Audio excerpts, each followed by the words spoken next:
Phones with flexible displays. It sounds like something straight out of the future. But thanks to companies like LG and Samsung, this new technology is part of the present day. In this video, we're going to focus on the LG G Flex, a device that currently is only available in Korea for $940, but it will soon come to Singapore, Hong Kong, and Europe. It may also eventually come to the US, but LG has not confirmed this yet. It's crazy expensive for a phone, but at this very moment, a handset that uses a flexible display is considered a novelty that appeals to early adopters. LG predicts that these kind of phones will become immensely popular in the next few years, but for right now, a bleeding edge phone comes with a bleeding edge price tag. The G Flex comes with a 2.3 GHz quad-core Snapdragon 800, which is the fastest processor you can get on a phone. It also has 2 gigs of RAM, a 6-inch 720p plastic OLED display, 32 gigs of internal storage, a 13 megapixel camera on the back, and 2.1 megapixel camera on the front. In contrast to the Samsung Galaxy Round, which arcs from left to right, the G Flex arcs from top to bottom.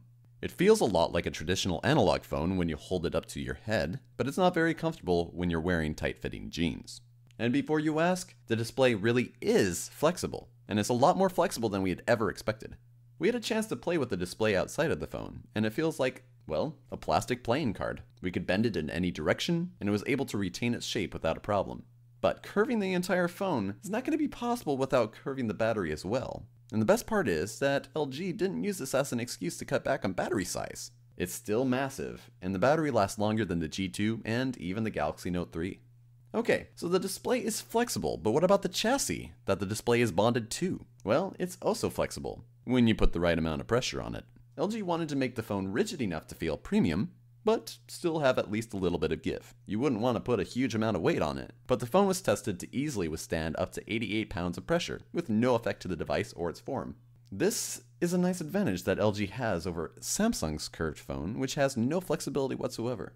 Outside of its curved nature, one of the other highly visible features on the G Flex is its self-healing back. This is a special finish that LG's been working on for more than 2 years. There are a few cars that do the same thing, but this is the first time we've seen it on a phone. The idea is that if your phone gets scuffed up by keys, wires, and other sharp objects, it's capable of healing itself, so after a little bit of time, those marks are going to go away. Now, we took this to the test, and after taking our own keys and wire brush to the back, we noticed that some scratches go completely away, but a lot more are simply lessened, so they're not quite as visible as they were before. Fortunately, the back of the phone is pretty glossy, which helps hide many of the scratches anyway. But, if we may offer a word of warning, it doesn't handle deep cuts, so don't take a knife to it because those cuts aren't going to be healing anytime soon. The G Flex uses a 720p plastic OLED display. We'd much prefer 1080p, obviously, but we have a feeling that LG wasn't quite ready with a display of that high resolution. Even though it's not the best display in the market, it at least exceeded our original expectations in quality. The viewing angles are incredible, it's easily visible in bright sunlight, and it's not overly saturated. Our only beef is that the fonts and images aren't quite as crisp as we're now used to with 1080p. The G Flex comes shipped with Android 4.2 Jelly Bean, which now feels outdated since 4.4 KitKat is now rolling out.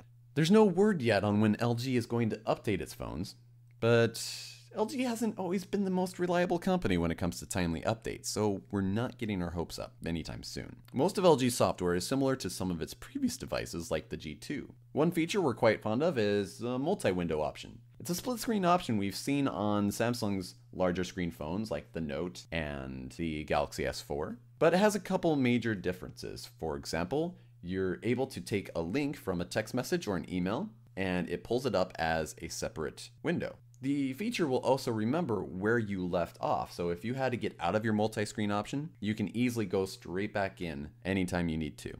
Now, as for the camera, the 13 megapixel option will give you a similar experience to the one on the G2, but this one lacks optical image stabilization, which diminishes its effectiveness in low light situations. It's okay, but it's not great. Now, overall, LG is doing a great job of showing what we can expect in the future as flexible display technology progresses. And let's just say it looks fantastic. With that said, it's hard to justify paying over $900 to have a curved phone. But hey, this is a wonderful start. These phones will continue to get better and cheaper, and we're also going to start seeing new form factors over the coming years. So no, it's not worth buying yet, unless you have plenty of money in your pocket and you're an early adopter who just has to have the latest and greatest. But we're excited to see where LG goes from here.